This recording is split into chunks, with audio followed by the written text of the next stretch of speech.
हम भीख नहीं लेते, हम भीख नहीं लेते, अधिकार चाहिए। हम भीख नहीं लेते, अधिकार चाहिए।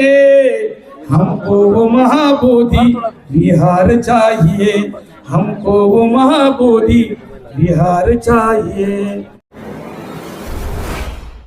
मेरा नाम दीपक केदार है। ऑल इंडिया पैंथर सेना का मैं राष्ट्रीय अध्यक्ष हूँ। ये जो धम्मध्वज यात्रा औरंगाबाद में आई है, औरंगाबाद एक बौद्ध लेनी और एजेंडा लेने के लिए पूरी दुनिया में प्रसिद्ध है। यहाँ पर पर्यटक आते हैं और क्रांति की भूमि बोल के औरंगाबाद को पहचाना जाता है। और इस क्रांति भूमि में इस धम्मध्वज यात्रा का बड़ा स्वागत हमने किया है।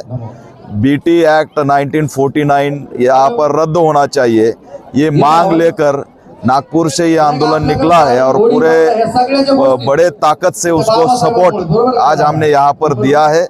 हम ये आज औरंगाबाद के माध्यम से बिहार सरकार और केंद्र सरकार को यहाँ पर हम एक ऐलान करते हैं, इशारा देते हैं कि तुरंत हमारा बोध गया बुद्ध विहार हमारे कब्जे में देना चाहिए। ज्यादा वक्त लगाया तो ये महाराष्ट्र है, और अगर महाराष्ट्र का जो बौद्ध है वो बिहार में आने लगा, एक दिन अगर ये बौद्ध समाज पूरे ताकत से बिहार में आया तो फिर कोई भी माइका लाल केंद्र सरकार हो या राज्य सरकार हो, ये कोई भी यहाँ पर हमको रोक नहीं सकेगा। इतनी बड़ी ताकत इस महाराष्ट्र में है और इसीलिए नरेंद्र मोदी को हम इशारा देते हैं कि आप यहाँ पर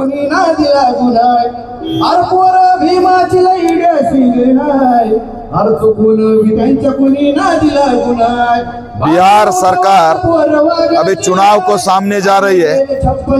हम उनको यहाँ से मांग करते हैं कि चुनाव के घोषणा के पहले तुरंत हमारा बोध गया बुद्ध विहार हमको दे दो, नहीं तो आने वाले समय में चुनाव के अंदर फिर से आपको सत्ता नहीं मिलेगी। और कांग्रेस और तेजस्वी यादव को भी हम कहना चाहते हैं कि आपके जाहिरनामा में आज आप तुरंत यहाँ पर जाहिर करिए। सिर्फ वोट चोरी के नाम से वहाँ पर जो माहौल बनाया वो नहीं चलेगा। आपको ऐलान करना पड़ेगा कि महाबोधि बुद्ध विहार ये हम सत्ता में आते ही बौद्धों को देंगे। यह ऐलान राहुल गांधी और तेजस्वी यादव ने करना चाहिए। केवल वोट चोरी का जो वहां पर नैरेटिव बना के काम चल रहा है, ये चलने नहीं देंगे। कांग्रेस अगर सत्ता में आती है, तेजस्वी यादव अगर सत्ता में आते हैं, क्या वो हमें हमारा बुद्ध विहार हमारे कब्जे में देने वाले हैं क्या?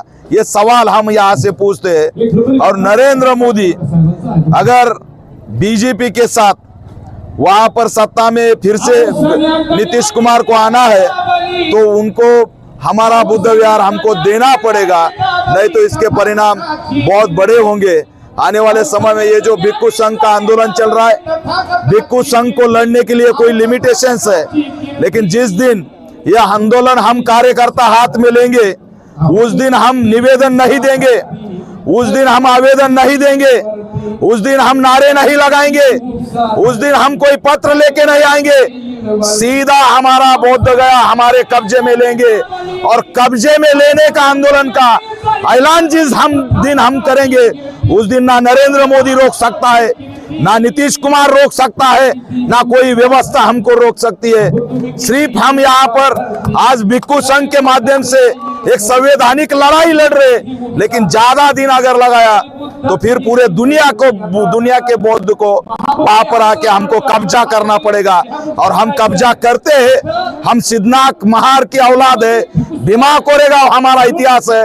फिर से 1818 दोहराने का यहाँ पर हमको वक्त आने मत दो। जिस दिन ये वक्त आएगा फिर कोई भी हमको रोक नहीं सकेगा। यही इशारा इस माध्यम से देता हूं और ये आंदोलन ये चलता रहेगा, चैत्य भूमि तक जाएगा। वीणाचार्य ने जो ये लड़ा खड़ा किया है उनको हम सलाम करते हैं और उनके आंदोलन को सपोर्ट करते हैं। तुम आगे बढ़ो। 200 दिन हो गए हैं, सरकार का कोई प्लान नहीं है। क्या क्या 200 दिन हो गए हैं, सरकार का कोई प्लान नहीं है। नहीं, सरकार बयान ही नहीं देंगी ना। हमारे महाराष्ट्र की सरकार भी सोई है, बिहार की सरकार भी सोई है। केंद्र सरकार तो नरेंद्र मोदी को जब संकट आता है, चाइना जब आंग पर आता है, तब वो बुद्ध का नाम लेते हैं कि हमारा देश बुद्ध का है। जर्मन में जाते हैं तो बुद्ध मूर्ति हाथ में लेके बोलते हैं कि हमारा देश बौद्ध का है। वहां पर उनके गुजरात में बौद्ध का राज्य बोल के विदेश से फंड लाते हैं। फंड लाने के लिए ये बोलते हैं, लेकिन हक देने के लिए नहीं बोलते। यहाँ पर बौद्धों की कत्ले होते हैं, हमारे दलितों को मारा जाता है, हमारे धार्मिक स्थलों को कब्जा किया जाता है, तब सरकार नहीं बोलती। ये सरकार बौद्धों के खिलाफ की सरकार है, ये मनुवादी सरकार है, ये जातिवादी सरकार है, इसलिए नहीं ये बात नहीं करती। आने वाले दिनों में इस चुनाव में, जो बिहार के चुनाव में, इसका जवाब दलित देंगे, बौद्ध देंगे, अंबेडकर अनुयायी देंगे, इनको छोड़ेंगे नहीं। टुकड़ों में बटे हो तुम। ये गलत बात कर रहे हैं आप। हम टुकड़ों में नहीं बटे हैं, हम टुकड़ों में नहीं बटे, हम संविधान लेके चलते हैं। इस देश में संविधान है, इसलिए हम संवैधानिक मांग करते हैं। अगर एक कट्टा ताकत लेकर हम जिस दिन घुसेंगे, फिर पूरी दुनिया देखेगी कि हम टुकड़े में है या एक साथ है। एक साथ है, हम टुकड़े में नहीं है। अगर आपको देखना है तो अंबेडकर भवन का आंदोलन देखिए, करोड़ों लोग रास्ते में आए थे, हम किसी को छोड़ते नहीं। ये जिस दिन हमारे अस्तित्व का सवाल खड़ा होगा, उस दिन हम मोहन भागवत को भी नहीं छोड़ेंगे, यहाँ का रेसिम बाग को भी नहीं छोड़ेंगे। हम टुकड़ों में बटे, ये हमारे ऊपर आरोप मत लगाओ, हम एक साथ हैं। आपके नेता उनके चरणों में पड़े नहीं, वो उनके चरणों में जो पड़े वो हमारे नेता है ही नहीं। अगर आप ही बोल रहे जवाब सवाल में कि उनके चरणों में पड़े, तो उनके चरणों में पड़े तो हमारे माथे पे क्यों मार रहे? जो उनके चरणों में है वो हमारे कैसे है? जो उनके चरणों में नहीं वो हमारे है। और आपके मीडिया वालों की आंखें अंधी हो चुकी है, आपके आंखों को नहीं देखता। ये दीपक केदार क्यों नहीं दिख रहा आपको? ये महाराष्ट्र का पैंथर क्यों नहीं देख रहा है? जो लड़ रहा है वो क्यों नहीं देख रहा है? जो गुलाम हुआ है वो क्यों देखता है? तो आपके मीडिया का भी इसमें दोष है कि आपको हम लड़ने वाले नहीं दिखते। जैसे पैंथर आए थे समाज में जागृति लाने के लिए, हम लड़ेंगे, पैंथर हुआ, हम लड़ेंगे। नहीं, सब है। हम संवैधानिक बाबा साहब का संविधान मानते हैं, बाबा साहब का संविधान मानते हैं। जिस दिन मैंने आपको बोला कि हमारे अस्तित्व का सवाल खड़ा हो जाएगा, उस दिन हम आवेदन नहीं देंगे, मांग नहीं करेंगे। हमारे भिक्खु संघ है, वो एक लड़ा लड़ रहे, उनको हम सपोर्ट कर रहे। जिस दिन वो बोलेंगे कि आप अपने को हमारे अस्तित्व का बीमा करेगा और फिर से दोहराना है, उस दिन हम दिखा देंगे कि क्या हो गया। नहीं, देखिए, हमारे बंते जी को अगर वो 2-2 महीना जेल में डालते होंगे, हमारे भिक्खु संघ को मारते होंगे, वो हिंसा करे तो चलेगा, हम नहीं करेंगे हिंसा। हम हमारे भिक्खु संघ को मारते हुए देखेंगे। अगर वो हमारे भिक्खु को मारेंगे तो हम भी मारेंगे। उस हिंसा को हम मानते हैं। ये हमारा बंडखोर बौद्ध है, ये जो आंखें बंद करने वाला बौद्ध नहीं है, ये हर तरीके से लड़ने वाला बौद्ध है। आप ये मत बताओ देश का माहौल हमने बिगाड़ा है। नहीं, लव जिहाद बोल रहे वो नहीं बिगाड़ रहे। नहीं, गाय के लिए लड़ रहे वो नहीं बिगाड़ रहे। जय श्री राम का नारा लगा रहे वो नहीं बिगाड़ रहे। जो हिंसा की बात नहीं करता, संविधान जिंदाबाद की बात करता है, जय भीम का नारा देता है, नमो बुद्ध बोलता है, उसको आप बोलते हिंसा करते। ये हिंसा वाले तड़ीपार लोग सत्ता में बैठे, उसको हम आपके हरिश्चंद्र बोलेंगे? हिंदू राष्ट्र की बात करते हैं, संविधान को खत्म करने को चले, उनको क्या आप क्या कहते हैं? संसद भवन पर संविधान चला दिया, आपने क्या कर लिया? उनको दिखाया, देखिए उन्होंने सिर्फ बोला कि 400 पार होंगे तो संविधान बदल डालेंगे। हमने 250 ला के रखा।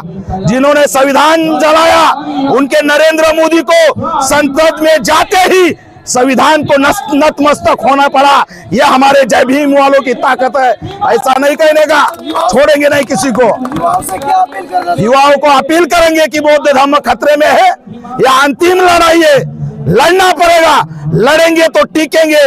और यहाँ पर युवाओं को मैं ऐलान करता हूं कि पूरी ताकत से आप मैदान में आइए और यहाँ पर बौद्ध भिक्खु संघ का जो आंदोलन चल रहा है उसको साथ दीजिए। और जिस दिन भिक्खु बोलेंगे कि भीम सैनिकों आपको लड़ना है, उस दिन हम दिखाएंगे बौद्ध गया में क्या होता है। ये गलत आरोप है, वहाँ पे जाके ये शिवलिंग की पूजा करना आपने क्या? नहीं, ये गलत है। हमारे वो महिला थी नागपुर की, उन्होंने विरोध किया। वहाँ के पासवान ने, रामविलास पासवान के जो ये उन्होंने नहीं विरोध किया। नागपुर की महिला थी। बौद्ध जो है महाराष्ट्र में है। जिस दिन महाराष्ट्र का बौद्ध बिहार में घुसेगा, उस दिन शिवलिंग फ्यूलिंग पांच पांडव कुछ नहीं चलेगा। सांप वहां से उखाड़ फेंकेंगे। मेरा भी क्या उखाड़ना है, उखाड़ लो।